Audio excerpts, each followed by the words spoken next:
Bom, o que é ser um libertário? Antes de mais nada, é ser a favor do PNA, do princípio da não agressão. O libertarianismo, muita gente acha que é simplesmente você ser contra o Estado, ser a favor de que o Estado acabe. Mas não, é contra você ser contra a iniciação de agressão. Iniciar agressão é sempre errado. E o problema é que o Estado inicia a agressão contra as pessoas. O Estado, você trabalha, o Estado vai lá e quer que você dê dinheiro para o Estado. Se você não der dinheiro para o Estado, eles vão te sequestrar, vão colocar numa cela, vão roubar seu patrimônio, vão fazer um monte de coisa. O Estado inicia agressão contra as pessoas, é por isso que o Estado é errado. O nosso ponto é justamente ser contra a iniciação de agressão. Então isso é ser um libertário antes de mais nada. Boa. Fala um pouco sobre anarcocapitalismo, que é um termo que eu escuto bastante na internet. Eu te confesso que eu não entendo muito de muitos assuntos, eu entendo um pouquinho de cada coisa. E isso é uma dádiva algumas vezes, mas algumas outras vezes não. E eu queria te perguntar, o que é o anarcocapitalismo? Qual é a visão de um anarcocapitalista? Pois bem, o anarcocapitalismo ele surgiu na década de 1950 com o Murray Rothbard. O Murray Rothbard é um discípulo do Mises e ele juntou duas coisas que vinham já há muito tempo, né? Tem um componente filosófico muito grande, que é justamente, vem lá do Locke, dos liberais clássicos, o pessoal que entende, o Bastiat, que entende o governo como uma coisa ruim, uma coisa errada, né? E você tem também a corrente econômica que vem da escola austríaca, né? O Mises, Karl Menger e coisa e tal, que é aquele pessoal que olha para como que o Estado interage na economia e chega à conclusão de que o Estado só faz mal na economia, só erra na economia, só piora a situação.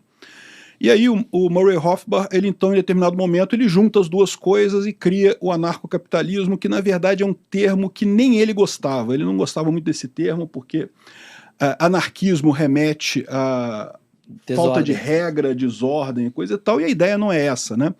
Um termo muito melhor seria voluntarismo, né? Ou seja, a gente prega uma sociedade que seja voluntária. É natural os seres humanos se organizarem em organizações, você ter estruturas, ter empresas, ter grupos e coisa e tal, mas tem que ser voluntário, né? Esse é o grande problema do Estado. O Estado te obriga a participar dele, você tem que ser do Estado, você nasceu aqui no Brasil, você não tem escolha, né?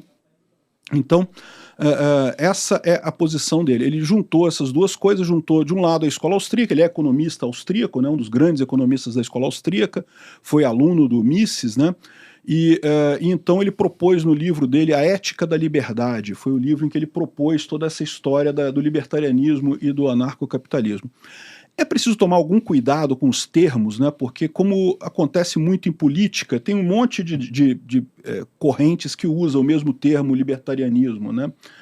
Libertarianismo na França tem uma conotação mais à esquerda, né? Os libertários da Revolução Francesa e coisa e tal. Isso. Exatamente. Então tem uma conotação meio de esquerda também. Exatamente. Então, dependendo do lugar que você, do termo que você usa, o meu libertarianismo é o libertarianismo anarcocapitalista.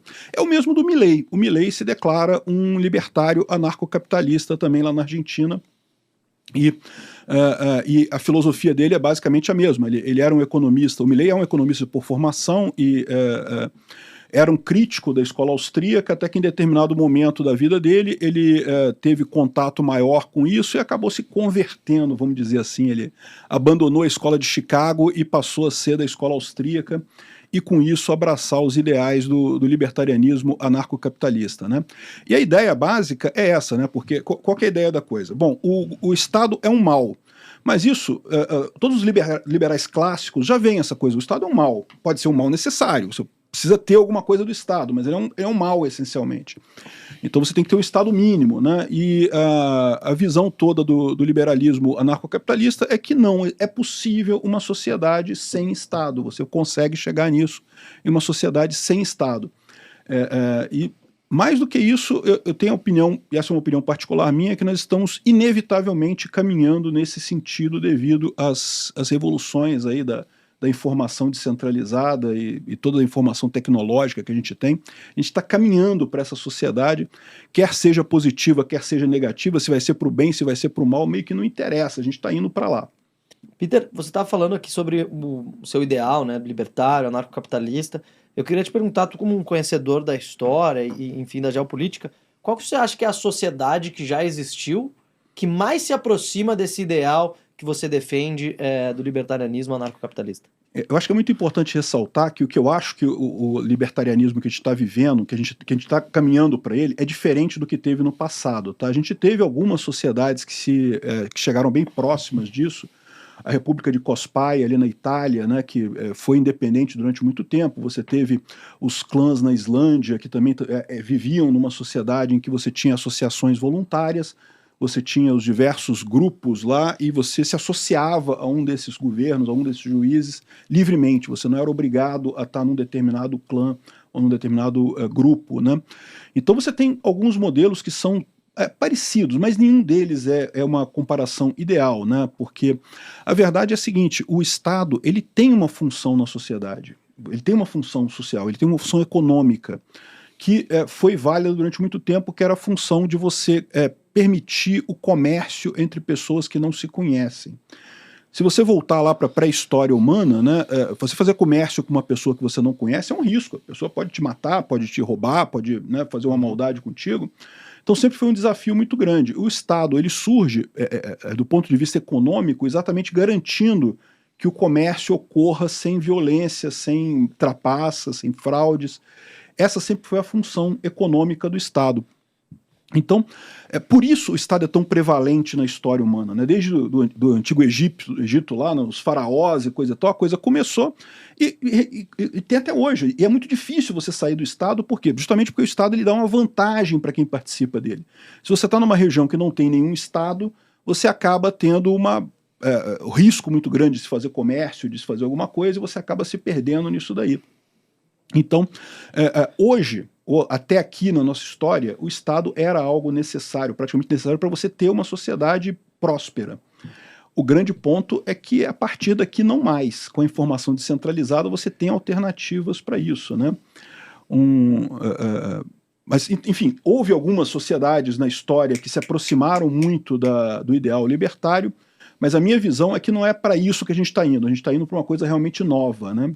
Mas, assim, dentre as grandes sociedades que já existiram, né? A social-democracia europeia, os Estados Unidos, né? Especialmente no pós-guerra, qual deles, assim, entre os grandes, que você acha que realmente conseguiu trazer essa ideia de reduzir a participação do Estado, de estar mais presente, Sem dúvida alguma, a Revolução Americana foi um exemplo nesse caso, né? Os Estados Unidos surgiu com o ideal libertário, né? As 13 colônias ali, eles queriam justamente fazer uma sociedade com Estado mínimo, com direito do indivíduo, o indivíduo tem direito de brigar com o Estado. Que mais tem essa característica hoje, acho que é os Estados Unidos. Eu acho que ainda é os Estados Unidos, mas embora os Estados Unidos tenha crescido muito, né? Hoje em dia o Estado americano, ele surgiu com a ideia de ser um Estado mínimo, mas foi crescendo, hoje em dia é gigante, né?